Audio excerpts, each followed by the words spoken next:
Greetings and welcome to another special episode of Genre Grinder. My extra special guest today is Bill Ackerman. Say hello, Bill, and tell the listeners what you do.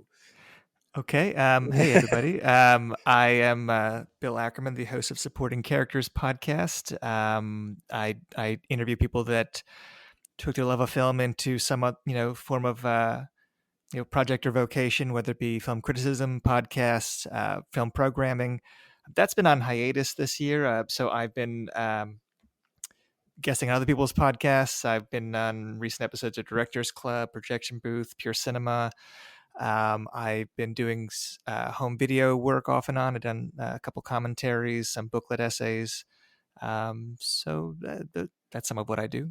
Yeah, I believe the one I have is The Last House on the Left Arrow commentary is the one of yours I have on my shelf.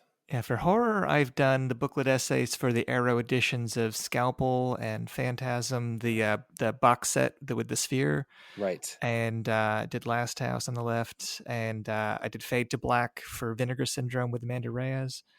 Al Adamson, the Severin box set, she and I wrote the book that comes with that.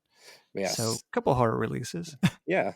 So today we're going to be talking about a subject that is close to my heart, but even closer to Bill's heart. And that, and I was trying to figure out a way to do something that's his. So we're not going to really cover a genre as much as a sort of movement. And we're going to call it the alternative American horror movies of the 1970s. These are going to be, we assume that you've already seen The Exorcist and Chainsaw Massacre and Dawn of the Dead. And we're going to try to get into the deeper recesses of what makes this era, the sort of post hippie era, basically, of independent horror in the Americas, because we're going to cover at least one Canadian film, so special. And I think this subject is come into greater focus recently for two reasons. And I guess not that recently, but in 2007, Stephen Thrower wrote a book called Nightmare USA: The Untold Stories of Exploitation and Independence. This massive coffee table book that was very popular and sort of brought a lot of these forgotten movies kind of back into the zeitgeist for people, my age and younger. Like, I was born in the 80s, so a lot of these movies were either on video or were just forgotten flat out, or were like some sort of budget label thing that you would find and just not want to watch because they didn't put any effort into the box art or whatever. And then more recently, Arrow Video has started putting out something called the American Horror Project, which, if I'm not mistaken, I think Stephen Thrower is involved with the production of those in some level. Yeah, he's curating those with, I think, you and Kant at Arrow. I think okay. the two of them put those together.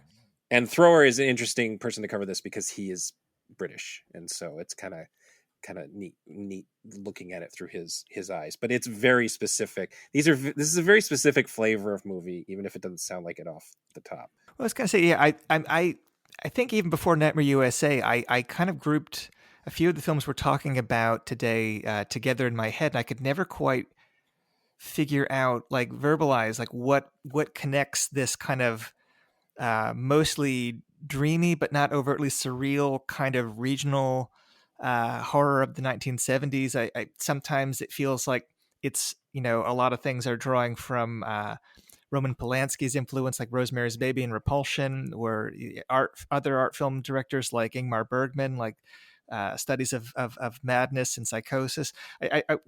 Since talking about authors, I would also say that Kayla Janice with the House of Psychotic Women has covered a few of these in her book.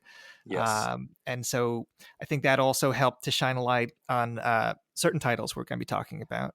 Yeah, in fact, I have a note here for the titles. When I read that book, I actually read that book not realizing it had a autobiographical slant to it. I just found it and thought it was just, and so that was a very special book to me because it had the autobiographical slant, and it sort of recontextualized a lot of this stuff for me as a dude who mostly approached horror as the grossest shit I could find for a lot of my life, and sort of finally grew out of that in the last almost 20 years now, I guess. But that was another very important book. You're absolutely right.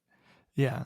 And I've interviewed both Kayla and Stephen Thrower on supporting characters, and so I've talked to them about the origins of both books. And That only kind of just deepened my. I mean, they were already favorite books of mine anyway, but Right.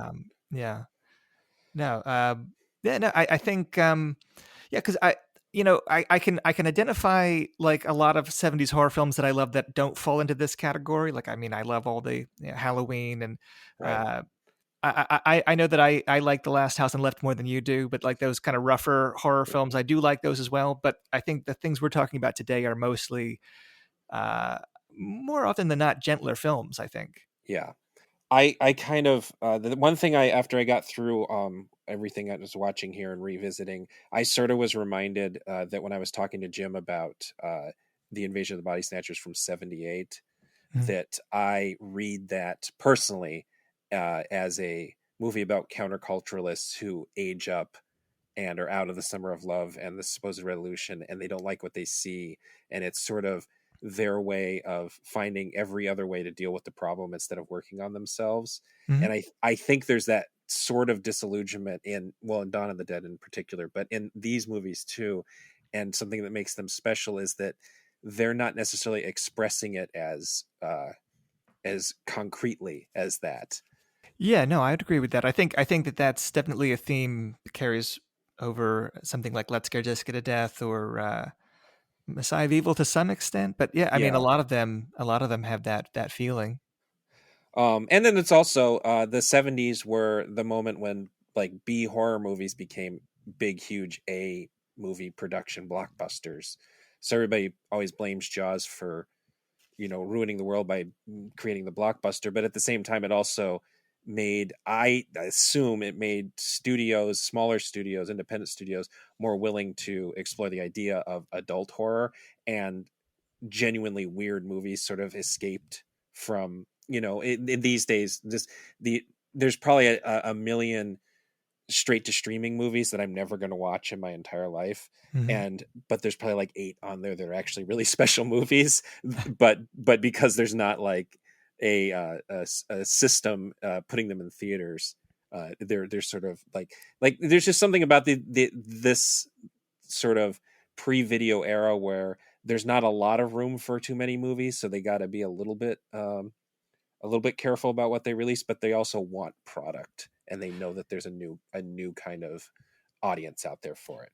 Yeah, well, I mean, I was just looking over before we talked today. I was just looking at the years that we're talking about, just to see what else was going on in horror in these years. And I mean, it's the time that you have, the rise of the post Crystal Plumage giallo boom. You have the eco horror films like not just Jaws, but things like Frogs and Grizzly. You Hmm. have the kind of last gasp of the Hammer Amicus kind of like classical British horror. You have the rise of all these kind of maverick European directors like Jean Rollin and Jess Franco, and you have Paul Naschy. You have just so many different kinds of horror. Yeah, all kind of reaching their heydays, and like the by the end of the decade, you get into the influence of Halloween and the rise of the slasher movies. But there's so many like idiosyncratic films that just because they have a vampire element or they have a zombie element or they have a like a post psycho kind of serial killer element. Just if they can satisfy some basic generic requirement, they're allowed to be quite unique and personal films sometimes. Correct. Yeah, I think Kim Newman writes pretty well about. I mean, this era as far as like the rise of auteurs, really. I mean, of Hmm. independent writer directors, like whereas that wasn't really uncommon in the '60s and earlier. I mean, it was more driven by studios or producers. I mean, even someone like Herschel Gordon Lewis, who's a director we would know. I mean, that's heavily informed by his relationship with certain producers. Um, I would think that I don't know like if there's like one particular I mean, also the freedom of being able to make things with the R rating, the fall of censorship, I think kind of Hmm. emboldened a lot of a lot of maverick talents like the Toby Hooper, Wes Craven, George Romero. And I guess one thing that we had decided before sitting down today was that we were going to leave out the masters of horror kind of bigger directors like Don Coscarelli or George Romero. Well, we have one George Romero, but We leaving do. out Toby Hooper and John Carpenter and Wes Craven, and Correct. but some of those directors made some great stuff in the 70s. Obviously, classics in the 70s Right. also. And really influential movies too, but they felt like stuff people already know, and Yeah. I'm sure that there are 100 fantastic podcasts on those on one of those movies alone, I So, think you're right. I was hoping we could dig a little deeper, and we actually ended up with a lot in common with these movies. So I'm gonna get into. Well, I'm gonna do these like I usually do. I'm gonna do them in chronological order. Mhm. In this case, sometimes that is confusing because some of these movies were filmed and not released for a very long time. So I did my best as far as that goes. So the first one was one I hadn't seen before this, Dream No Evil from 1970, which sort of sets the bar for the idea of it's sort of avant-garde sensibility, uh, but it feels like someone was trying to make a mainstream movie in the process. Is the way I kind of approached this one. Yeah, I mean, this was, since we mentioned Nightmare USA, this is one of two films we're talking about that I discovered through that book. And actually, the career of John Hayes in general, I didn't really know. I had seen Garden of the Dead and Grave of the Vampire like independently, but I had no idea that there was like a A connect. director to pay attention to. I read about it in that book, and it took me a little while to track it down, and it's just so captivatingly odd to me. Like it's one of Mhm. the weirdest horror movies, if you can even, I guess you could call it a horror movie. I mean, it does have murders and a delusional character, but it's so serene and quirky that it's hard to it. You hear a title like Dream No Evil, and you think of things like Fear No Evil. Maybe like you think Yeah. of something a little bit more straightforward. It's really not. It's maybe Or one of the weirdest things on our list.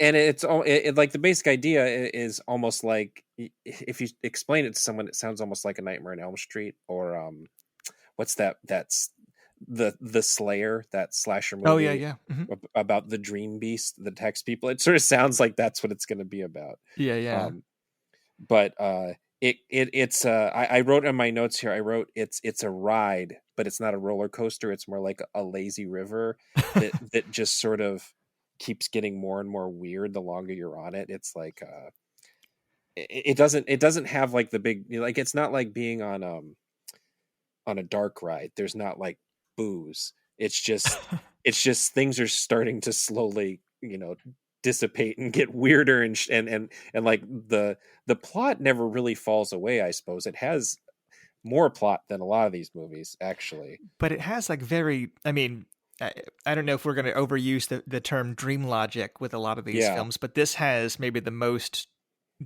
like this has storytelling that feels like they've made it up from scene to scene in not in a non-interesting way, but it's never predictable as far as like where it's yeah, going. yeah. And I mean, it's also allowed, I guess, to have dream logic because it is about someone's dreams dictating the logic that they're experiencing, I guess.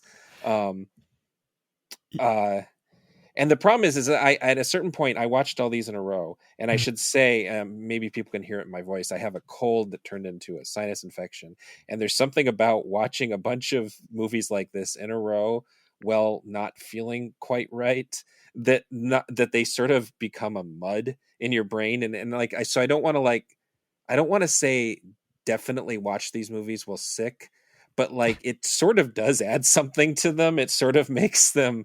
Uh, feel more dangerous almost because you're already a little bit out of it. I Yeah. suppose the more safe way of doing that would be to just watch them while high. I didn't think that part through, but Well, I don't know if you've ever heard Stephen Thrower talk about the origins of Nightmare USA, but he was sick when I think he had like a stomach bug or something, and he was like detained on the couch, and his initial research for it was just watching these movies while ill.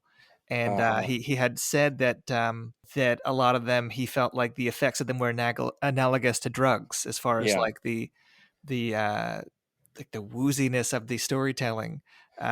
So maybe, I mean, I don't know if this is a good or a bad thing to watch these while sick, but Yeah. Well, I mean, and some of them are clearly going for a sort of New Hollywood, let's get high and watch the movie kind of vibe. Hmm. I don't think this is one of them though. I think this one really is sort of just like, it's like, okay, it's like being on the Small World, but it starts as like an East of Eden themed Small World, Hmm. and then it just sort of turns into this supernatural horror thing, but then it sort of goes back to being sort of down home folksy kind of tale, and then no wait, we're going back this, and so like there's a point where this woman brings her like so there's this I should describe the plot if I can.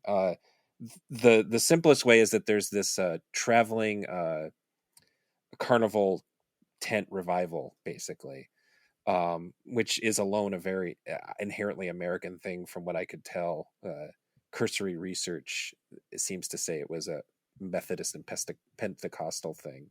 That I'm sure there's traveling religious leaders since the dawn of time, but this is the kind of thing you see in a lot of Americana and American Gothic kind of stuff.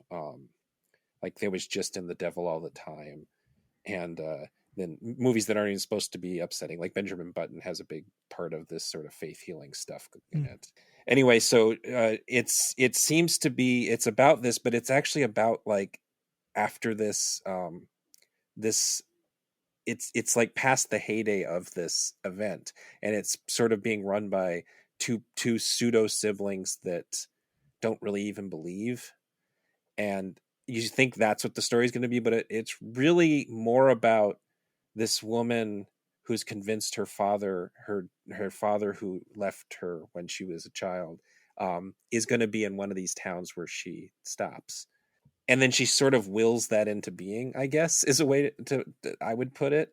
So you go from like just scenes of people sort of talking about religion in really snarky terms, like this is, they're just in it for the money, to this one basically willing her dead father back to life, and then he goes on a killing spree sort of, or you think he's going to go on a killing spree, but then he just sort of goes back to his life and dons a squeeze box and plays an Irish jig for a while. Yeah, and I mean, and you didn't mention that she finds her father again on a slab, Yes. in a like in a funeral parlor run by a pimp that hangs out in a place for old men. Yeah, it's like, yeah, it's specifically a funeral parlor slash prostitution house aimed at old men, and it's like, and this old men thing, this is going to come up a lot, but there's like these towns that seem to be only inhabited by old men, Yeah, there's a is couple. sort of a Well, thing here. I was writing down like themes that overlap with the various films, and like this is one of the many films that like have like father kind of searching, and Hmm. also unwitting murderers. And Yeah. to some extent, like the trauma thing, this is the traumatic childhood. But I mean, there's a lot that will tie this to something like Witch Who Came from the Sea, but totally different approaches. Uh-huh. Yeah, and uh it's also sort of framed like a morality play. The kind of the religious thing kind of gives it a slant. There's like those uh Patrick and I were talking about this when we were talking about slasher movies that aren't really slasher movies. There was a series of I believe it was uh, I can't remember who did them now that I'm thinking about it, but there was like these movies that they would do church revival. They would show this movie about about the dangers of marijuana or whatever. You And talking about like uh, if footmen tire you, what will horses do? Like that kind of yeah, thing. that Yeah, kind of thing. yeah. Because there was a Day of Judgment, I think, was that Yeah, one that's the slasher one. That's the movie. one. Thank Yeah. you. Day of Judgment. Hmm. It feels like the kind, like it's going to be that kind of thing that just happens to be a horror movie, but it keeps switching gears, and it never really is particularly interested in Christianity. Like Grace, the main character, is a zealot, but not for Jesus, and her brother slash secondary love interest slash boss is clearly in it for the money and just faking the whole thing. Yeah, yeah. And Yeah. and then, well, also the one other note I have is that, the actual love interest is I can't remember if he's a professor or at the college or if he's just like a student aide of some kind. He's like Um, a med student. yeah. And Yeah. there's this second character that they introduced that he has a relationship with, and she's introduced in a way that I guess that it's supposed to be that she's just worn out from studying, but it's almost like she's like supernaturally like damaged or something. Like she's Yeah. like, I kept on thinking that her being so upset about getting water on her when they forced her to take a shower was going to be a plot point later, or that her and Grace were going to have some sort of psychic battle. Um, but it just sort of was like a scene they had in mind, I guess, that they were going to have to wake this girl up and make her take a shower. Yeah, I mean, there's very few scenes in it that aren't quirky in some way. I mean, Yeah, there's not a lot of scenes of just normality being disrupted by anyone's kind of behavior. Like every scene is a little bit offbeat. right. And then it just sort of ends like it ends like a lot of these movies where it's a woman has been driven mad and murdering people, basically.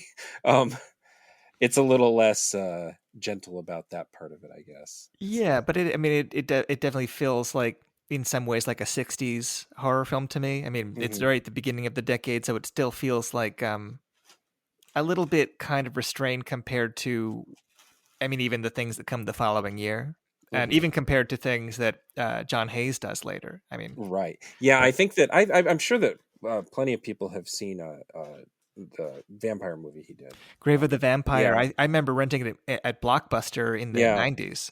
yeah. It was easy. I think that it must have been like copyright free or something because I remember there being multiple copies of it.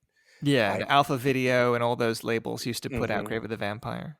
I think Yeah, now there's a good version from Shout Factory, but yeah, it used to be just one of those, in every like budget pack kind of yeah, release. exactly. Yeah, and then DVDs started to do like get 20 horror movies for $1 or whatever it was, and it would be on some of those too. Yeah. Yeah. The I also made a note which isn't really pertinent, but I just the traveling I kind of wanted the traveling uh Pentecostal or whatever it is, religious show to play a little bigger role than it did because it felt like it was going like on the level of something like Lord of Illusions has this sort of cult thing going on, like, and then there's this really great episode of the Superman animated series Hmm. where a Lovecraftian alien parasite comes to Smallville, and Supergirl comes back to visit and realizes her everybody has been sort of taken over by this scary preacher guy that's actually this giant parasite. And then apparently there's a 1982 TV movie by Gary Sherman called Mystery 2 about aliens posing as cult leaders, Hmm. uh, which sounded kind of like it was in line with this kind of thing. It's an interesting idea that should be in more horror stories, I think. Yeah, and I don't know. I mean, if when you had said about what that traveling carnival does, but it's that combination of like a religious sermon and like a trapeze act that I Yes. couldn't tell if there was any basis in reality. If that was just I assumed it was just like a fancy of the writer, but maybe Yeah. that kind of thing did exist somewhere. It wouldn't surprise me if it did. But all the stuff with the crowds feels like almost documentary like. Uh huh.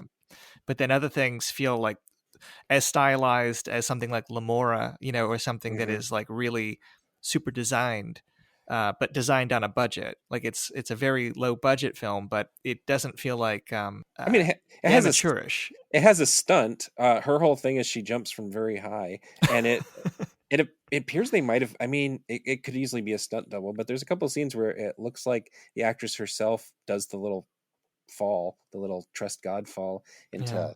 into padding. It's not a particularly spectacular thing to see, but I, I guess I'm not one to judge. I've never been to a revival tent, so No. I don't know how fervent everything gets. Yeah, no. And I would say like for anyone listening that hasn't seen it that is a horror fan, I mean this is almost more curious than like scary. It's not really even trying to be scary that often. It's just weird. Hmm. But, you know. Well, And I was actually thinking that actually leads into Let's Scare Jessica to Death, which is the next one. Hmm. I think that Let's Scare Jessica to Death is, and it's something I try to do. I was just did this with Patrick when we were covering the horror movies of 1960. Is that I try to find some sort of Rosetta Stone to explain what connects these movies. Hmm. And I feel like Let's Scare Jessica to Death is not only one of the most popular movies we're going to cover, but it is the one with the most elements. And so, like, if you haven't seen Let's Scare Jessica to Death, which we're going to talk about in a second, see that first. Oh yeah. And then if you're into that, then start looking for Dream No Evil, which is on Tubi right now if you're okay with commercials. That's how Yeah, I a few watched of it. them are on Tubi. Yeah. I guess because Arrow has them and Arrow sells Yeah. stuff to Tubi. Yeah, Let's Get Jessica to Death is the only hit Yeah. of the lineup. I mean, this actually made some money through Paramount. Everything else was not so lucky. Well, and it was one of maybe two that I remember hearing about in like the early DVD days when this stuff was started, like people were starting to sort of remember this, and I would say Death Dream. Yeah, the reason I even saw Let's Scare Jessica to Death at the time was because as a child I had seen a TV movie called The Initiation of Sarah that my babysitter was watching, and it had a scene where she was being pelted by mud, kind of like a ripoff of Initiation of Sarah is like a Carrie Goes to College TV Mhm. ripoff of Carrie, but like the scene that was ripping off the pig's blood scene was the scene of her being pelted with mud, and I didn't know what it was, but it like horrified me as a little kid.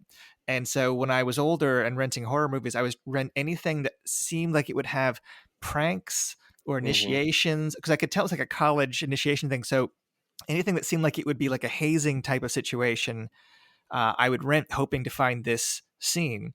And Let's Go Jessica to Death, because it had that title that sounded Mhm. like some kind of conspiracy or prankishness going on. That's what led me to rent it in the first place. Yeah, and the title is actually kind of clever because it fits the so lengthy giallo, or there was also the Hush Hush Sweet Yeah, Charlotte. yeah, the Who Slew Auntie Roo kind of. Yeah, those like long titles, but it's also a bit of a red herring because this is a movie about a woman who has mental illness and is not sure what is real and what isn't. So even after the movie tells us what's actually happening, the title helps sort of keep, at least for me, in the back of my head, like, oh, or maybe people are just fucking with her for some reason, like we're gonna find out that the classic, if she kills herself, some her husband gets a bunch of money from some sort of uh life insurance policy or something. Sure. Yeah, no, it definitely plays up the potential for like a gaslighting narrative or something that Right. and you don't know. Certainly, the first time you watch it, you're looking at all certainly the husband's behavior, because we're seeing him so much through her eyes that Right. we don't know how trustworthy or untrustworthy he is.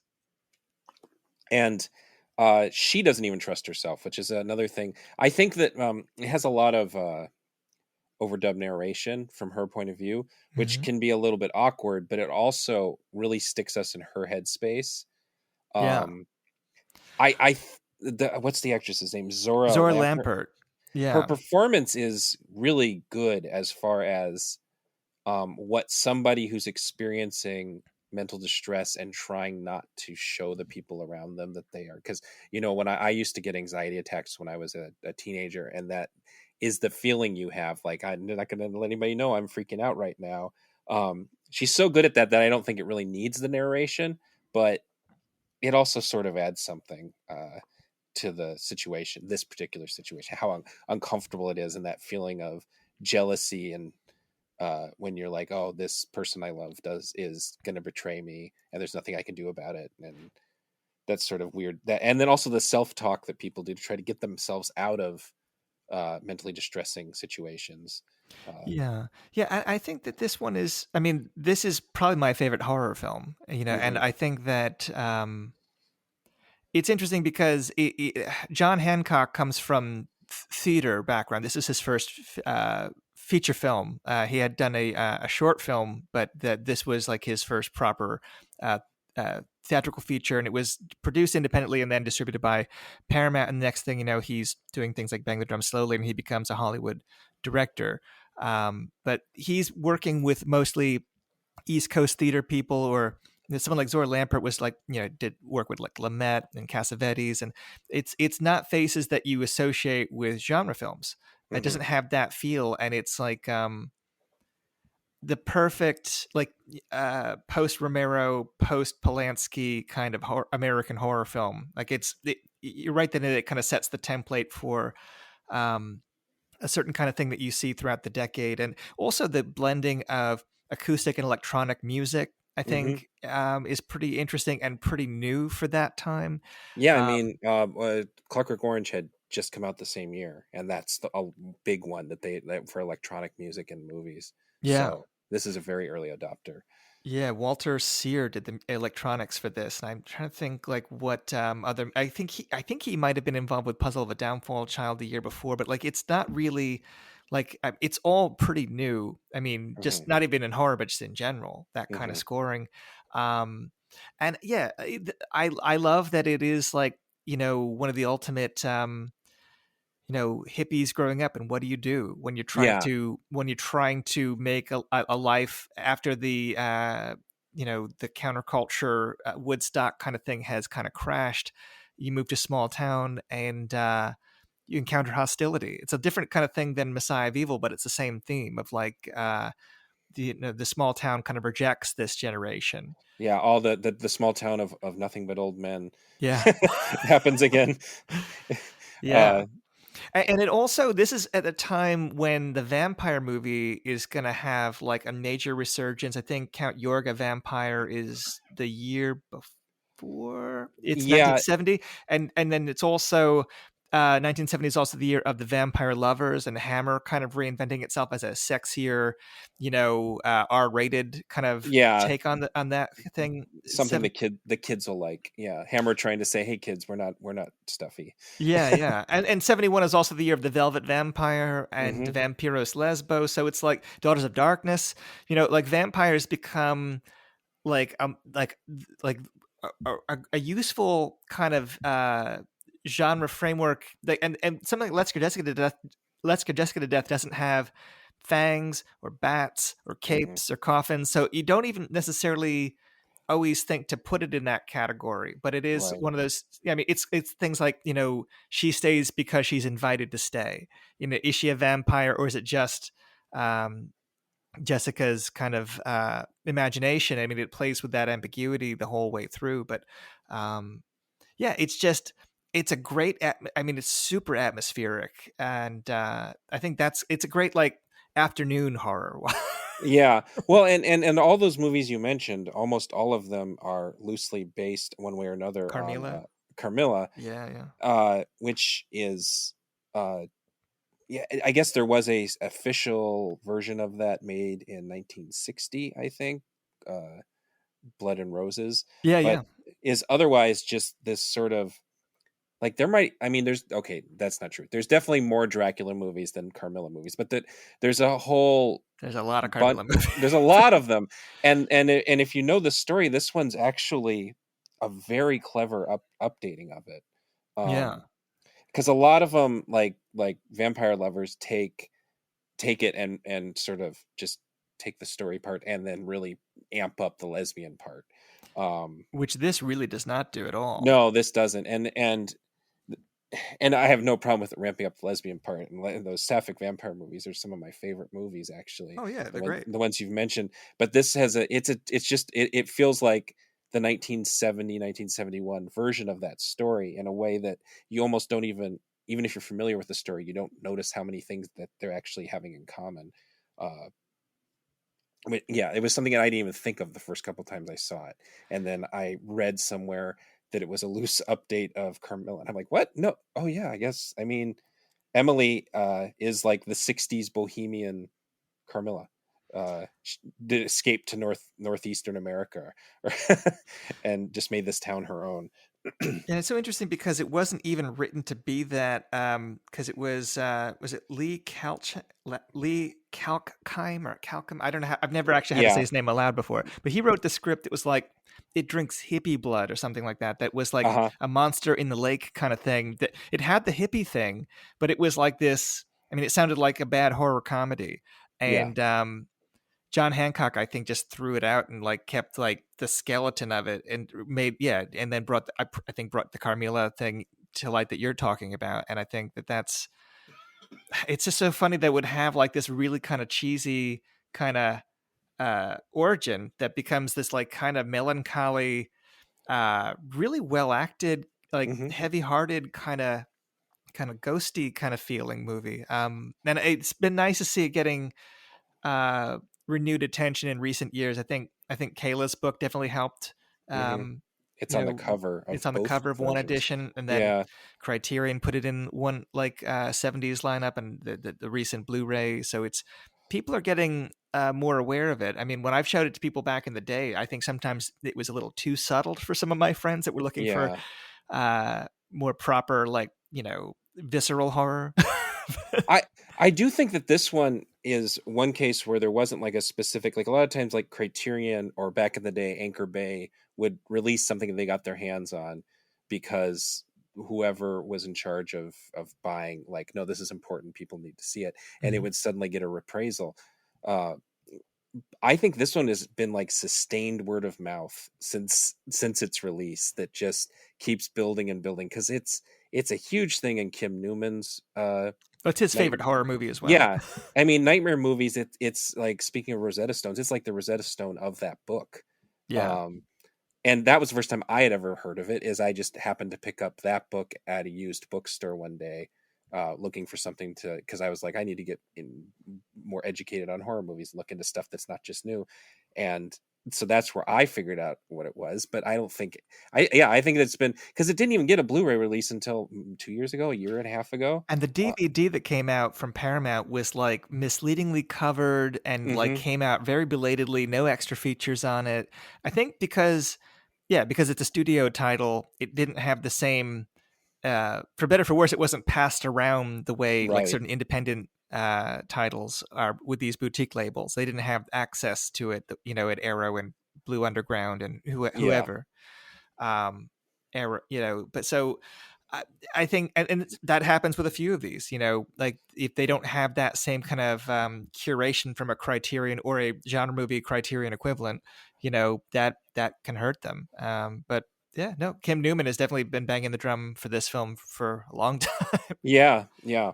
I guess back to my point that I was saying a while ago about how Invasion of the Body Snatchers Mm, is sort of the movie that speaks to me about what my parents' generation, like how hippies became yuppies, basically. mhm. I think there's a lot of that, and this is almost like a companion piece, even more so than Dawn of the Dead, because it kind of, they both connect paranoia to real world mental illness. They're both cases where um, your people are, people are focused on mental illness and treatment of mental illness, and it's a scary thing in both cases. Mm. And in both cases, there's a supernatural force that is triggering this for them, that might be real and might not be real. It's more explicitly real in Invasion of the Body Snatchers. Like there's never a point in Invasion of Body Snatchers where you're like, maybe this isn't really happening. But No, no, when by the time Let's Scare Jessica to Death ends, there's still a little nugget of maybe this didn't happen. Um, yeah, no, absolutely.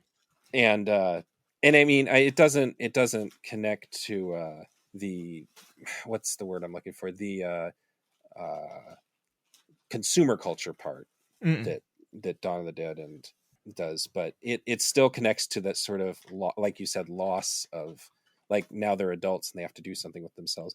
Some of it's really obvious. They drive into town in a black hearse with the word love inscribed on the side, Mhm. and the angry old men in town scrape the word love off of but it's like sort of, it's a death of hippies. It's sort of image, and Yeah. Well, I mean, even the way they take the ferry there, and that's a real ferry. I've taken that ferry because I've visited the locations for the film in Connecticut. But the way that the ferry is like the ritual to access the town feels almost like what is the name of that boatman, like Charon or Charon, like mm, like the Grim Reaper figure taking them over to a to the forbidden land that they should not be yeah. traveling. and then that feeds into the thing that I think is at the heart of Texas Chainsaw Massacre, which is this idea of a rural versus urban Mm. thing. Yeah, And yeah. depending on the movie, you're supposed to root for one or the other. Or the better movies like Texas Chainsaw Massacre, they're both kind of in bad shape. But I made a note that I never noticed this, but the antique shop guy, who's the other human, quote unquote, in the Hmm. movie, actually refers to them as refugees of urban blight. Yeah, yeah, yeah. Well, that I mean, that is they aren't like I guess that I always read them as New Yorkers. Yeah, I mean, yeah, that's what I assumed. I don't think they ever establish it, but I think that's how I always read it. Yeah, no, But it's trying to think what I even would compare it to from around that time. I mean, because I feel like there's things that come after it that remind me of it that are on uh-huh. this list, but I don't know even Rosemary's Baby or The Haunting. Is another one I thought of. Yeah, well, see, I always think of Repulsion Mhm. as being the one, like the prime neurotic woman goes insane and may be a killer. But Yeah, um I was reminded while researching this that The Haunting and The Turn of the Screw both have that theme way before Repulsion did. yeah. Um, but Repulsion is always the one that's in my mind, and I assume that a lot of these filmmakers had seen Repulsion. It feels like he's like the biggest influence, and part of that could have been because Polanski, maybe because he was a European filmmaker, had like I don't think he was ever ghettoized as far as like being a horror director, even when Right. he was making horror films. That like he was always kind of a more of a prestige director, more of a an art house critical darling, at least Hmm. then. And things like The Tenant would sit perfectly well alongside some of these films. Yeah.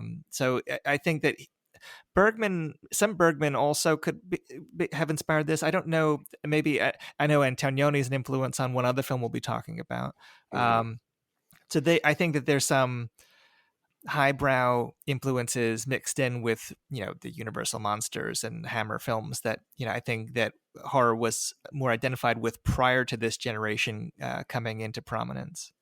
Yeah, I mean, I guess it's a new Hollywood thing where all the new Hollywood sort of worshipped at the altar of what had just happened in Europe, and most of the new Hollywood that gets celebrated is non-horror, but Yeah, but stuff that like this that was same kind happening of too. auteur thinking was Hmm. happening at this level too. And not just I even the directors we're talking about today, but even people like Jeff Lieberman and Larry Cohen. And hmm I mean, there's a lot of unique writer director figures emerging.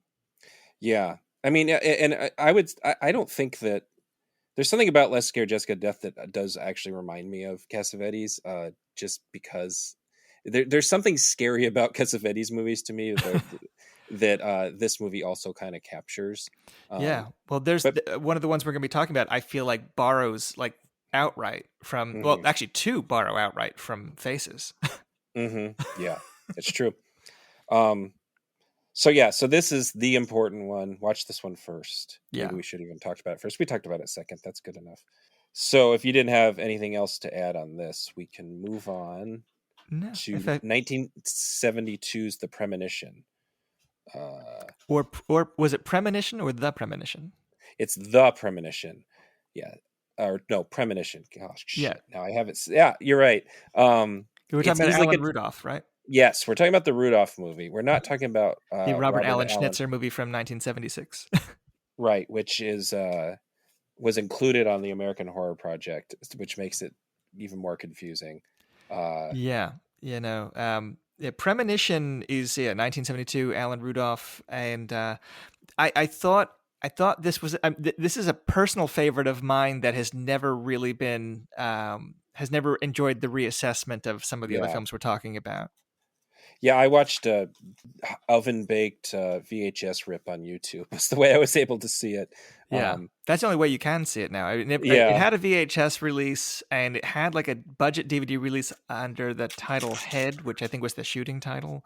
But yeah. It says head on the version I saw. Yep. yeah, Not to be confused with the Monkeys movie, yeah. Well, which it has some stuff in common with, it, actually. it does. It does. I forgot about that. Yeah. Yeah, no, and I think that this is kind of like Seizure in that but even like Oliver Stone will at least talk about Seizure. I don't know if Alan Rudolph ever gives interviews about his first two features in the horror genre. Hmm. Um And it's a shame because they're interesting films. Yeah, and I guess the thing that made me kind of uh, realize is that Rudolph was working as an assistant director to Altman Yeah. on Long Goodbye, California Split, and Nashville, and so that there is a bit of that in this movie, um, especially Long Goodbye in Nashville.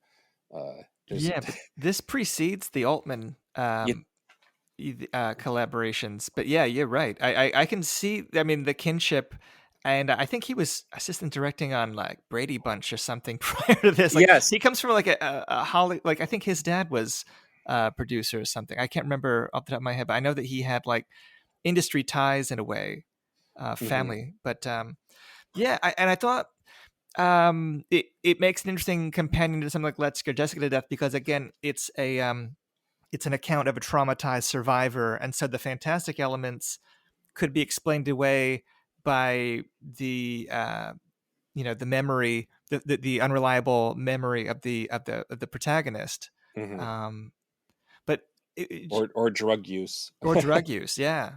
But so was this a new film for you? Had you Yeah, seen I had never seen this. I had seen the other one, the the Premonition? Yeah, which I'm not a huge fan of. I I know thought you that had was said. What did you think of this one?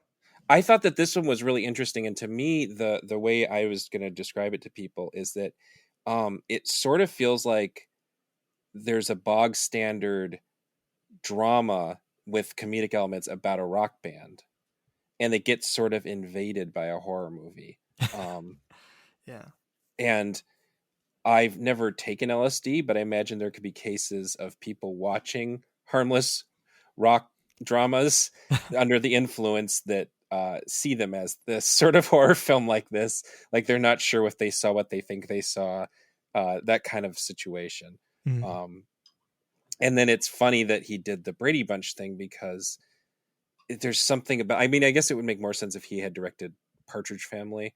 Um, but there's still some sort of connection there with the sort of pop music thing Mm. um, Yeah. that I found really interesting, and even the way the whole film is introduced in sort of narration by the main character. He sort of introduces it with a song and then speaks directly to camera throughout. Yeah, like he's walking down the road, like playing an acoustic guitar, singing the song as the credits roll. And it's like, what is this? It's a guy named Carl Crow who I think died tragically, like later in the decade, like Yeah, died young. I think he might have drowned. I'm not sure, but it was like it made it more mysterious when I found out that guy because he seems so haunted the entire time, even when he's like on more of an even keel. There's something kind of sad about his disposition as a would-be rocker. yeah. And he never really seems like an actor. Like he seems like a rock guy that they just got to sit down and talk about this horrible experience he had. Yeah. Uh, I mean, the way it's described, it's funny. The IMDb and Wikipedia description and YouTube description were like, hippies take a special.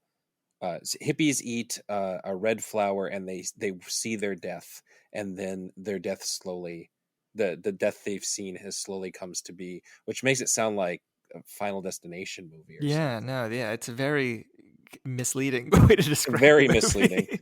Uh, yeah, it's really more about them sort of just falling apart emotionally on the road as a not super successful band is a lot of what it comes down to. Yeah, but they are having these eerie premonitions of death. Hmm And so it gives it like license to indulge in like these kind of eerie but like rural kind of images, but yeah, it's not really especially like there's not a lot of like tense sequences and there's not a lot of violence.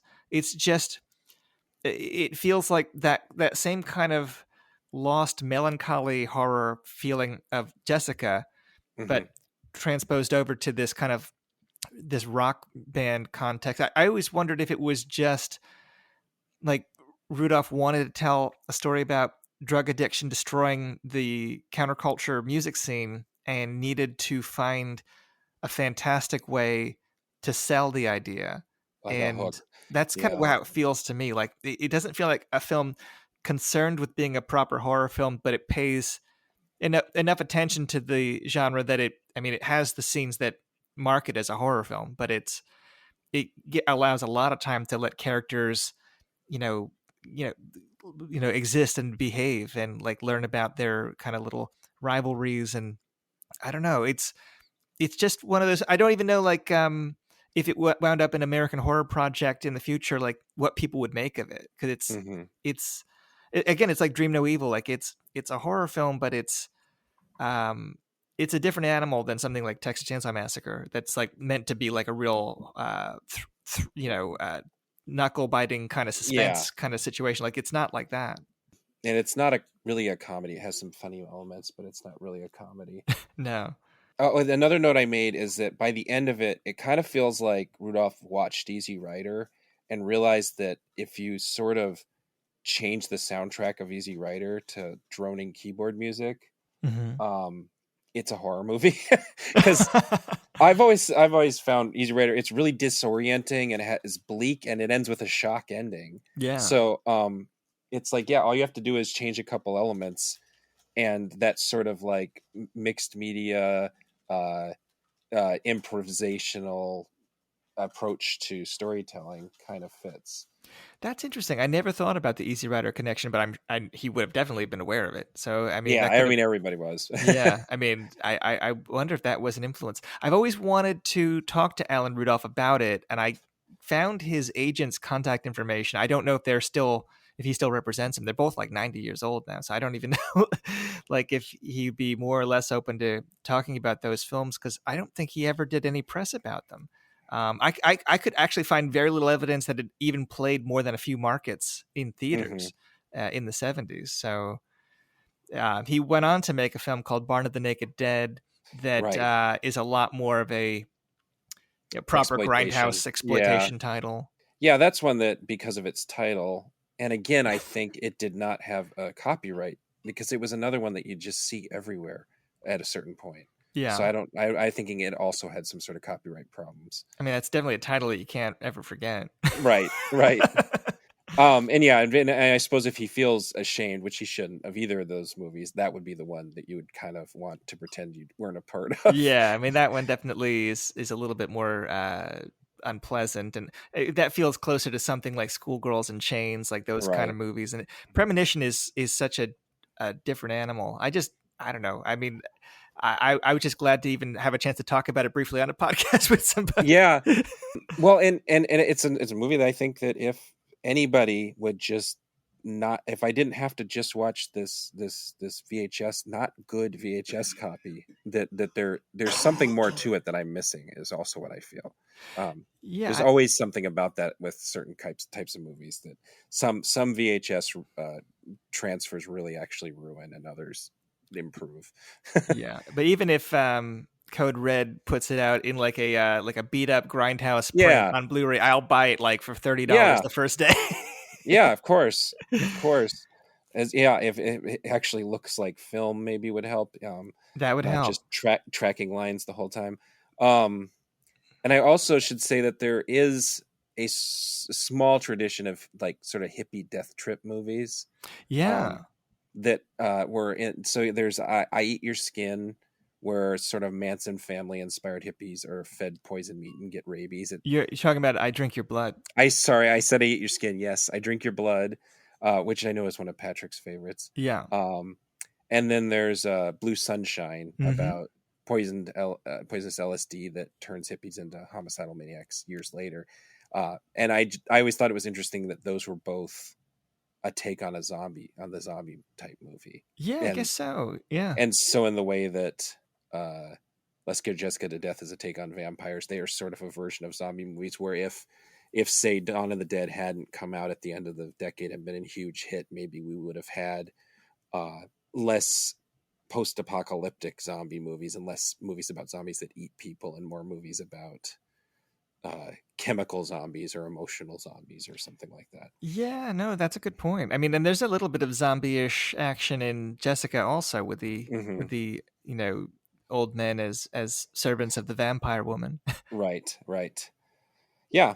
But no, this is an interesting movie, and I do wish that it got some a better presentation at some point. Yeah, I don't know. no, it's I think if given the proper treatment and context, it's one that if people like the kind of films we're talking about, beyond the Jessica, but like things like Dream No Evil, it's worth tracking down, even if the versions you can find currently are not the greatest looking. Mm-hmm. And so then that will bring us to Images from 1972, which is almost cheating because it's not a master of horror, but it is a very famous filmmaker of this era, which is Robert Altman. And he had made a sort of series of Bergman-esque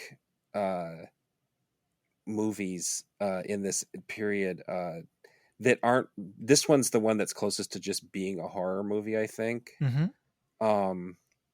But he also did Three Women. Yep. And I would even say The Long Goodbye has a bit of a horror slant to it, because it's so disorienting. There's a lot of that story that's very disorienting. Yeah, and That Cold Day in the Park is also pretty much a horror movie. But yeah, Images is the one that is closest to. I mean, it could play comfortably alongside all of these as far as like a post-Repulsion, Bergman influenced kind of horror movie. It is a horror movie. Yeah, and I would put this one directly in line with Repulsion. I think this is the one that has it doesn't have those other influences that we were talking about in some of these other movies. This one is like his sort of take on Repulsion, I feel. Yeah, and I would say that of the films we're talking about today, this is the one that, even though it was probably not made for a lot of money, it has the most sheen to it. It's it's a big Hollywood director working with Vilmos Zsigmond on location. Like, it's not a I mean, it's the one that has the largest sense of scale. I think. And it's funny, I was, since we're on the Now Playing Network, I mean, I was on Directors Club once, and I was the sole defender of this movie on the Robert Altman 2.0 or whatever episode. Oh, really? That's interesting to me, because I don't consider myself much of an Altman fan. I feel like I was really into stuff like Nashville and Shortcuts when I was like in my 20s. And then I sort of lost interest in him, and getting this just randomly from Arrow to review. It was the first time I'd ever seen it, and it sort of turned me around on and made me want to watch more Robert Altman movies. Yeah, I have to say that this didn't come out on home video back in the day, and I had to buy a bootleg tape off the guy that does the Shock Cinema magazine. I was gonna, yeah. I don't think some people don't know that you had to actually trust the people in the back pages of zines and Fangoria and shit to actually deliver the things they promised. That was most Italian horror movies, were like basically Lucio Fulci's 90% of his catalog, which even available catalog was gotten that way, and you would just pretend like the piece of shit you got was worth your however much money you spent. Oh, sure. It was. I mean, it was serious, like risk taking, and it was at a Chiller convention that he had a table with like all these like little like lime green kind of video cassettes, and he sold me Three Women and Images, that way, because neither one of them came out. I think they had shown on maybe like the Z channel or something. So there's like these cable prints that like full frame. So if you can imagine that wandering Altman camera work, but in a pan and scan transfer, like that's how I saw these things. It was like, amazing that they kind of transcended that awful presentation. But and then it came out on DVD belatedly, and then Arrow did a beautiful Blu-ray of it. Yeah, and that was what I had known nothing about it, so it came out of nowhere for me at the time, and it was like one of those like instant favorites. Like, oh, okay, this, like, why did the other people not like it? I thought Patrick did like this. No. Well, it was the Brad and Al lineup of Directors Club. Right, okay, yeah. Jim and Patrick probably would like this. I don't know if I can't remember if they've seen it. I'm sure they probably have, but. Yeah, no. Well, I think even back in the day, like, it's not a film that like you would read about in Easy Rider Dredging Bowls or things like that. Like, it was kind of always because Altman was knocking them out like a film a year, I want to say, back in his post MASH heyday in the 70s, and I feel like Images barely got released, and it didn't really fit into that idea that people had of him as this smart aleck genius, kind of flipping genre conventions on their head. Like, I'll do the revisionist Western, the revisionist private eye film, the revisionist buddy movie, and the revisionist musical, like revisionist war comedy. Mm-hmm. Like it, Images sat totally on the outside of all that. I mean, even to the degree that like something like Brewster McCloud kind of fit into it. Like, I mean, there was Right. just, because it wasn't really, I mean, it has like humor to it, but it's so solemn and grim and eerie. It just didn't Mm-hmm. make any sense for what people's idea of what Robert Altman was. That even though it won Best Actress at Cannes, I think, for Susanna York, it just, the distributor never really knew how to sell it and didn't bother. And even the fact that like he had that critical support, there wasn't really a way to make that. I had it been a wide release, I don't know if it would have been too strange even for 1972. But yeah, it was just one of those kind of almost lost in the shuffle kind of Altman films. Yeah, and well, at the time, it was one of those things where between the House of Psychotic Women book, Mm. this coming out, and a couple other things, I sort of started to realize that some of my I cannot remember who it was, but there was someone who did a video, I believe, for Arrow, that has described giallo films as M gialli and F gialli. Oh, was it Kat It's a, Ellinger and Sam Deegan? no, it wasn't them. It was a man. Oh, I okay. can't remember who it was.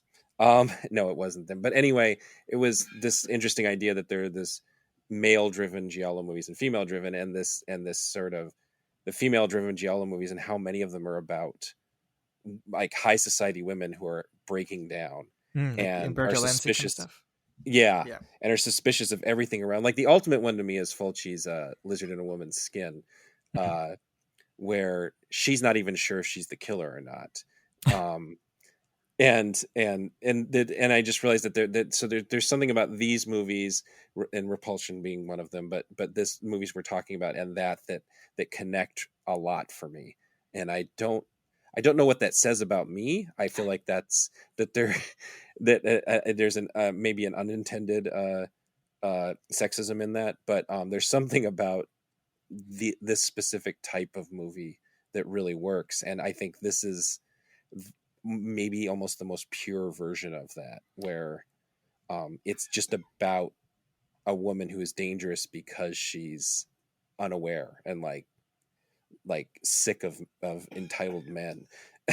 Yeah, but I would say also just for fans of people like David Lynch that come later, there's a lot of Hmm. imagery in this, a lot of situations that feel like his kind of horror, which Hmm. is like, you're talking to someone, they walk into a room, they walk out and it's another person. Like, Hmm. like something that's so basic but so jarring. And Yeah. like the way that it like horror erupts in this film is actually quite startling. Hmm. In a way that feels very fresh still. Like just like, I don't want to give away any of the horror punchlines to it, but it's got strong, unforgettable. I mean, like the title says, Im- images. Images. Yeah, yeah, yeah. I mean, yeah. It's practically jump scare, but not jump scare. That's not really the right word. But yes, I know exactly what you mean by that. Yeah. Um, Another weird connection it had for me when I first saw it was Sam Peckinpah's Straw Dogs, Yeah. and it's something about them being both. I think they're both taking place in Ireland, Yeah, they are. and their vacation and American or not non-Irish people, and how they get isolated by the environment. Um, and there's implied infidelities that make people more paranoid, and there's a sort of cruelty to all the men involved. Yeah. No, And that's a good point of comparison. I mean, Straw Dogs is a much more brutal and difficult movie than this, I think. Oh, But absolutely. there's still it's still something similar about them, and the fact that Peckinpah and Altman were kind of interesting characters too for what they did to the Western genre at the same time. Yeah, there's a lot. I mean, not to go too much down that road. I mean, but there's a lot that would connect Altman and Peckinpah, even if they don't. like seem like obvious kinship. There's, I Hmm. mean, beyond the fact that they were both war vets of a different generation, kind of like learned their trade in television, and then when this new Hollywood and all the attendant freedoms comes into it, they're in a different kind of headspace than the Hmm. Bogdanovich, Scorsese, Coppola, Spielberg, De Palma, like youngins. Like they're someone they've been in the game a while. They know that there's these rules that they're able to break are like freshly broken, and so I feel like they take greater risks than maybe the younger guys. And they probably also hate each other personally. They probably hate most people. Yeah. Yeah, I mean, I guess Peckinpah's like a real genuine nihilist, and maybe Altman's a sort of joke nihilist and ironic nihilist. Certainly a bridge burner. I mean, they were both like the nightmares of the studios. I mean, Right. they both got into plenty of fights and seemed to thrive on the conflict. Hmm. But yeah, and you're right that these are both kind of expat-ish kind of productions for them. They're like, they're not usually associated with shooting out of America, and that's like Right. a rare case for both of them. I never even made the connection. They had like literally Ireland of all places as well. Yeah, yeah. It was, yeah, that was an interesting, and I suppose Peckinpah never really did a horror movie, but Straw Dogs comes awfully Straw close. Dogs. I mean, my one regret on the Last House commentary is I don't mention how much it owes to Straw Dogs. Mm, I mean, all the that's booby true. traps that Yep. Craven is Yep. identified with come from Straw Dogs. Yeah. But Yeah. but yeah, Images. I've always thought. I mean, I was actually really happily surprised that you mentioned that, because I sometimes, I wasn't sure how obscure we were going, and I guess this is kind of an obscure film, even though Altman was a really major Right. director at that point. Because it is kind of, and it has that tied to Network USA. Also, Stephen Thrower, is the one of the talking heads on the Arrow release. That's true. That's true. Yeah, I mean, it was just one that like really came together around when a couple years ago, when this whole idea was kind of forming in my head about this idea of all these movies in the same period, about from different countries, about women that are just sort of losing their mind, but they're not sure but they're horror movies. It's an interesting almost genre of itself, which I guess we could have tried to make this all about that, but it's so much of it bleeds into these other movies that we didn't have to. Yeah, I think when I talked to Stephen Thrower about Network USA, and I was talking about like films, in particular that had this kind of dreamy kind of feeling, he described them as like films that exist right on the edge of sleep. And Hmm. I think of Images as being like, as much as Dream No Evil, a film that feels like it operates on dream logic, as far as like how scenes play out, and like how coincidences, and like and because her point of view is so unreliable, like characters seem to come and go, and like doppelgangers, and like seeing herself, across the way, and seeing, you have to stay alert to follow what's going on, even though Right. it doesn't play unfairly, as far as like it has surreal quote unquote imagery, but it's not nonsense. I mean, It's not a Giallo movie where you would have no hope in hell of guessing who the killer was. no, it's not like that. Well, and another thing, I I should I should say from my point of view, as someone who has been in the hospital before and under medication, there's a it's not just dream logic, but it's like, yeah, it's that liminal space between dream and awake where you can't quite keep track. So like a whole day will go by and you aren't really sure what time of day it is, and then like when doctors and nurses come in, they have different shifts, but your brain isn't really aware that they have different shifts, so it does look like their faces are changing. um Hmm. and there's this sort of, there's a scariness to hospitals that usually movies pick up on the scariness of death in hospitals, like most hospital horror movies are about a killer loose in a hospital or whatever, Right. or but there's something about not quite grasping, because it's not, you're not in your own home, but you're expected to sleep, I think that these movies kind of capture, and I suppose that's something The Exorcist does really well too, is this sort of idea that the supernatural and the natural traumas kind of interacting like Well, that. it's funny that you mentioned The Exorcist, because I wonder if William Friedkin saw this, because there's a scene where she's in the house and hears like a banging upstairs Hmm. that feels like so similar to a scene in the opening of The Exorcist, Yeah, where she thinks it could be mice, but it could be something much worse. yeah, and I mean, I wouldn't put it above. Fredkin seems pretty honest as far as things he borrowed. He So might not yeah, even remember like where he got that idea, and it yeah, could be. I mean, and it's it's the old bump in the night kind of or bump in the upstairs. I mean, it could be coincidental, but it does hit the same tone that The Exorcist did, and that's one of my favorite moments in that film, the Friedkin film, because it's just hmm so simple and relatable. hmm Um, but I wanted to also just call out the score for this one because it's John Williams yeah, before he gets associated with the Spielberg Lucas kind of uh, big rousing kind of anthemic kind of thing. Like this is like almost avant-garde, and it has all of this yeah, kind of music concrete kind of experimental touches from a guy named Yamashita, I think, that almost kind of points towards things like Romero and Tobe Hooper movies as far as like just ratcheting up the tension through making strange non-musical sounds, like percussive sounds that don't feel like traditional scoring, and then kind of merging them with uh, a very kind of tense, unusual John Williams composition. yeah. And then hear interviews with Williams, and it always sounds like this is the kind of stuff he kind of wished he got to do his whole career. Be amazing if Star Wars or Raiders of the Lost Ark had a score like this, but Yeah, yeah. Then we'll move on to Lemora, A Child's Tale of the Supernatural, which was also released as Legendary Curse of Lemora Mhm. and Lemora, Lady Dracula. Oh yeah. Um, it got a 1973 premiere release, but then it went wide in 74, is what it says here.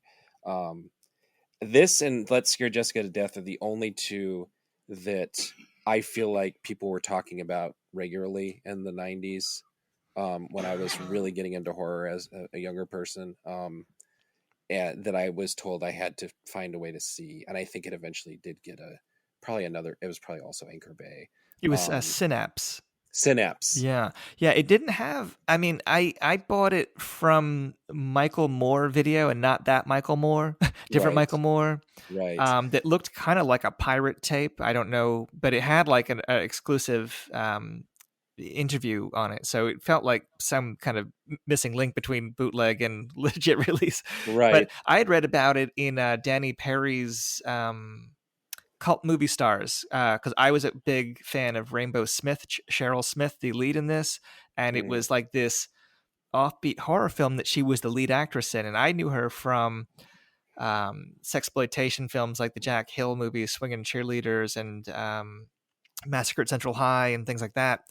That she did later on, and people might know her from Cheech and Chong movies, or um, She had a pop music career. she was in the Not Runaways briefly. Yeah, she was in. I caught up on this. It was when they made a movie about them, and they played themselves, and apparently some of the members didn't like the movie and they left. Yeah, So yeah. she could sing and play drums, so she was kind of tossed in there.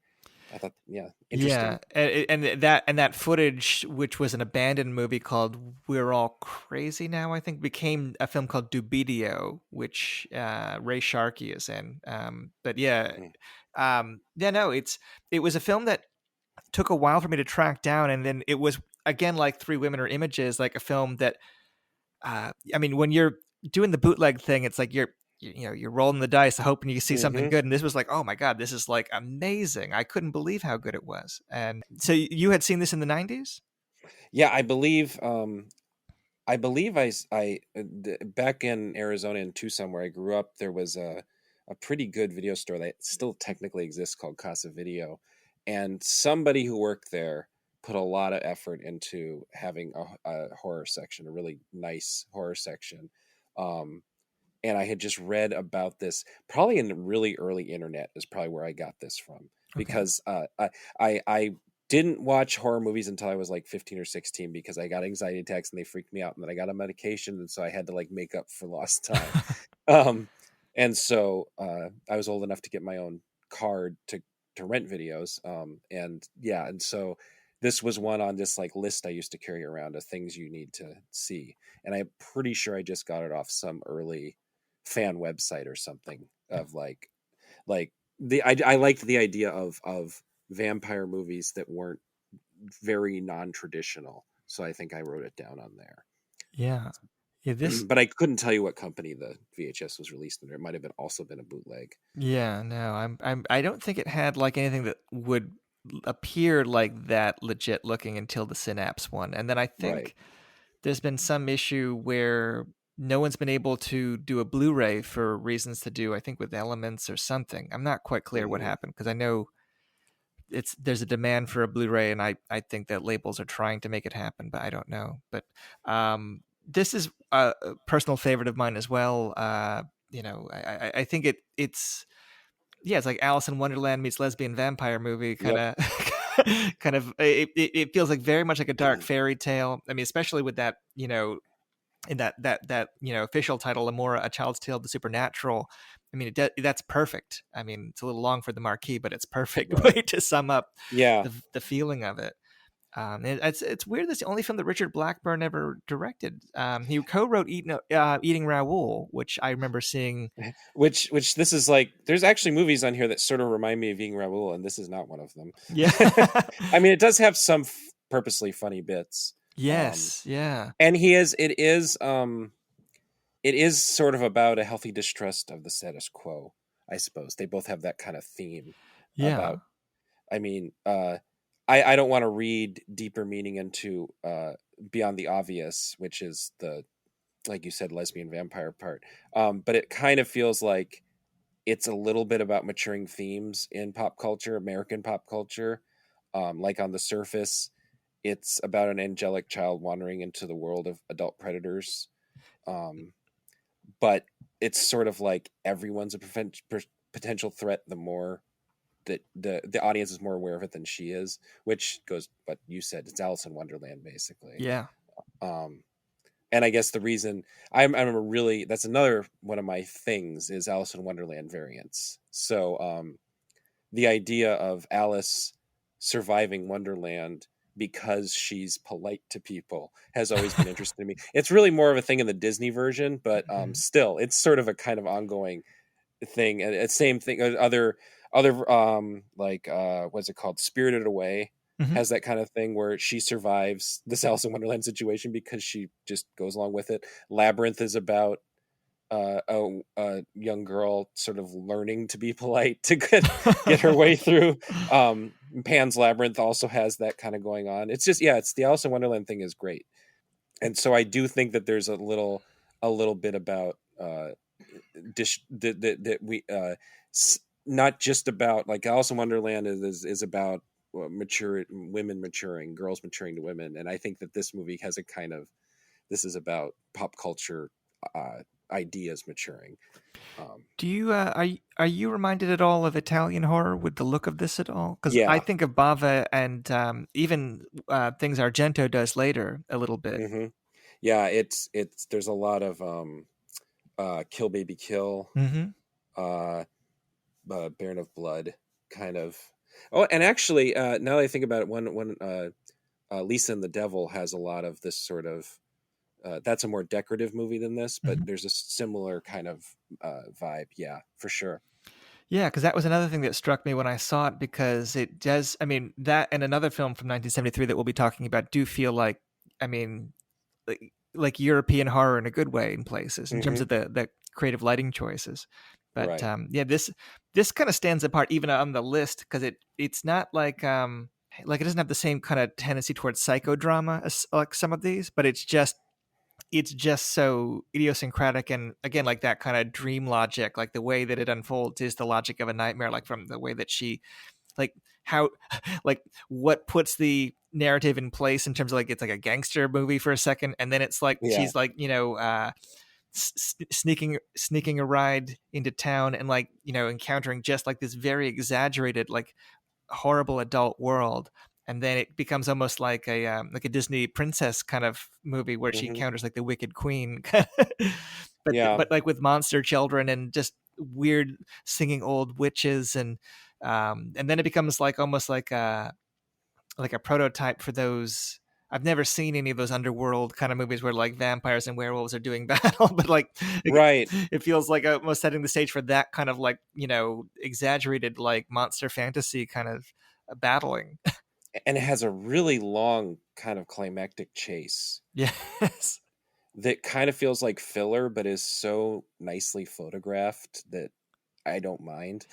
Yeah, no, it feels like very much like a let's put on a show kind of, Hmm. production. I remember finding a newspaper article from the shoot of it, like, looking for it on newspapers.com. And again, like Premonition, I think it's also like, a young guy wanted to break into films and like his dad helped getting the money.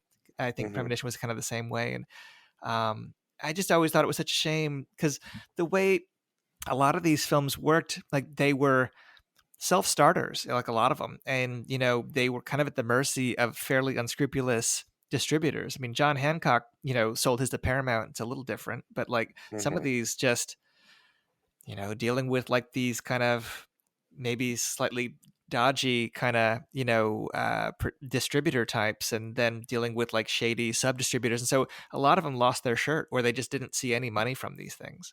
And I think Yeah. Lemora was one of those situations where it just ran into so many problems. And it didn't have like that Texas Chainsaw Massacre thing where it was a success, but the mob stole all the money or whatever the Right. rumor is.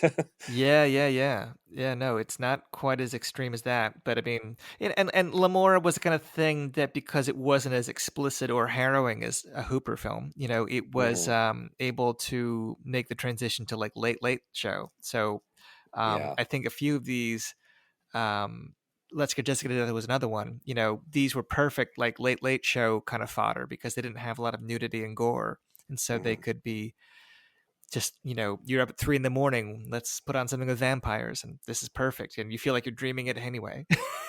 Yeah, and it is the kind of thing. I mean, knowing that Cheryl Rainbow Smith ended up in sexploitation, she is almost certainly underaged when she made this movie. I'm not Um, sure if she was. I think she she was she was on the verge, maybe. okay. 'Cause I um, think she even offered to do nudity for it. yeah, and so, but it does come like they would be very easy to add nudity and sex to this particular movie, Yeah. and it sometimes feels it comes dangerously close. There's all these movies based on the Marquis de Sade Justine Hmm. about innocent girl corrupted by debauchery. There's the less likable Polanski movie, What, Yeah, um, yeah, yeah. which is incredibly uncomfortable knowing what we know about Roman Polanski now. Sure.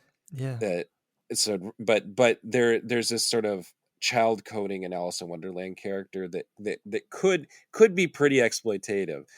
So they definitely have the chance to make Yeah, this. I'm kind of relieved that they didn't try to Yeah, make this sexy, like in an explicit way, because yeah, right. it kind of is on the verge of being a little bit squirm-inducing, but Yeah, they do. Yeah, they don't cross any lines in terms of like R-rated material in this, and I think no. that kind of makes it a little more palatable. Really.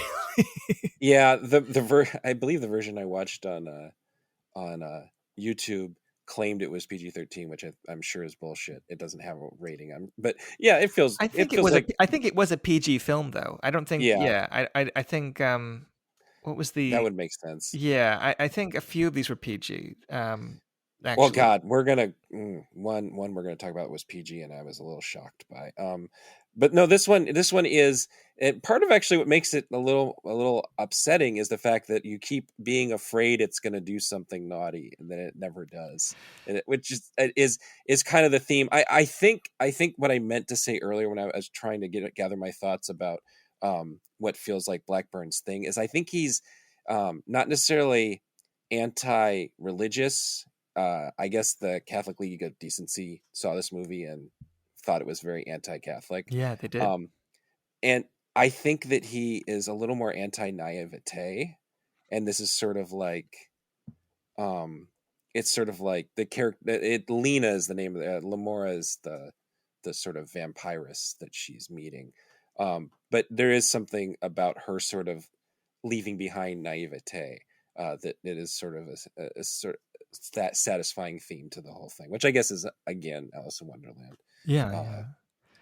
No, it's I mean I don't know if I have too much more to add on this one that you haven't already mhm. said, but it's it's one of the great, jewels of American independent horror of that period, I think. And I hope that they can sort out the situation with the Blu-ray one day. Yeah. I guess. Oh, and the other thing is I've never seen this, but it gets compared to the Czech film Valerie and Her Weekend of Wonders. Yeah, Valerie and Her Week of Wonders. It definitely, and I mean that's a film that I know some reviews, like the Onion AV Club, were a little bit unnerved by the fact that that does have that kind of more sexualized kind of take on the character. But I mean, that's a great film in its own right, and full of striking imagery. I think, they make an interesting double bill. I mean, and you can find that one pretty easily. I think the Criterion Collection put it out here. Yeah, it's probably on Criterion Channel, and I just need to actually watch it. Yeah, no, you definitely would not be bored with it. Yeah. And then, the only other thing I had written down is that the Wikipedia fact claimed that this was made based on that Blackburn made this based on the success of Count Yorga, and I can't really see it. I've heard that too. I think Richard Harlan Smith makes that point in the booklet that came with Synapse's release. And I think that just, what that means is that Count Yorga was 1970 and made a bunch of money as a vampire movie. And that is maybe all that means. I don't think they were like trying to tell, a story that was similar, just using vampires, which I love that is, I mean, just because vampires, inform half these stories, and it's such a diverse slate of films. It's the opposite of, the influence of slasher movies. Friday the 13th inspired a lot of movies that I love, but a lot of films that like fall within a certain template. And vampires is such a broader scope. I mean, you can do so many different kind of stories that, even ones we're not talking about today, like Martin, that feel like pretty unique, but I guess could be post Yorga films also. Yeah, maybe it's just that Yorga just didn't have a huge impact on me. I'm not like, I have friends that are big into Count Yorga Vampire. I don't dislike it. I mean, it's fine, but I think it might surprise people how much of a success it was, considering how it doesn't linger in the imagination as much as some of these more offbeat films. Right. But at the time, I mean, it would have been the kind of film that could kid the vampire mythology in a way that was kind of fresh. Because, I mean, even more than like an Altman, I mean, it had Michael Murphy from the Altman films, but it was the kind of film that was trying to be a hip contemporary American film, but dealing with horror subjects. Not quite as extreme as something like Scream, but it was horror for like a new generation, in self-aware, maybe. Right. I guess I end up preferring the Hammer approach to that, which I think a lot of people thought was a total flop. Like the Dracula AD or but I think that stuff actually ends up aging better because it was kind of a flop in far as mixing the two. I don't know. I guess we're not really talking about Count Yorga right now. I just thought the comparison was strange, but you're right. It's just because it's a vampire thing. I think so, yeah. And we're going to end part 1 right there. Stay tuned for part 2 in 1 month. It's going to be a little bit longer, and I apologize because my voice sounds significantly worse by the end. In the meantime, I'd like to apologize to Bill because even after doing 2 takes, I still mispronounced his name as Ackerman instead of Ackerman. You can hear him laugh a little at my faux pas at the beginning there. But also like to say the person I should have credited with the concept of M. Giallo versus F. Giallo was author Michael Mackenzie. Until next time, you can reach me on the Genre Grinder website, the Genre Grinder Facebook page, at Genre Grinder on Twitter, and at Gabe M as in Matthew Powers on Twitter. Thanks for listening. I wanna hear her scream until she rises.